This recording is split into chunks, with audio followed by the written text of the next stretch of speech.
পৃথিবীর সবচেয়ে দামি বস্তু হচ্ছে মহিলা, পৃথিবীর সবচেয়ে সম্মানী বস্তু হচ্ছে মহিলা, পৃথিবীর সবচেয়ে উত্তম বস্তু হচ্ছে মহিলা, শান্তি দেওয়ার বস্তু হচ্ছে মহিলা, তৃপ্তি দেওয়ার বস্তু হচ্ছে মহিলা, সার্বিক সুবিধা দেওয়ার বস্তু হচ্ছে মহিলা।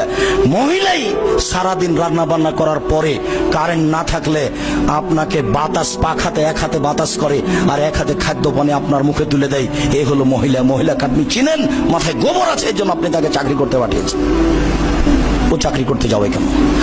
সর্ব ধরনের সুবিধার জন্য হচ্ছে মহিলা, সর্ব ধরনের কল্যাণের জন্য হচ্ছে মহিলা, সুখ শান্তি তৃপ্তির জন্য হচ্ছে মহিলা।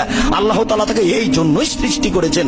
সে অশুভ ফল হতে পারে কি করে? ছি ছি ছি ছি ছি ছি। মানুষের আচরণ, মানুষের চরিত্র, মানুষের জ্ঞান গরিমা নিচে নামতে নামতে এত খারাপ হয়ে গেছে, অশুভ কাজটাকে নিয়ে চলে গেছে মহিলাদের কাছে। অশুভ ফল গ্রহণ করা হারাম, কাবিরা গুনাহ।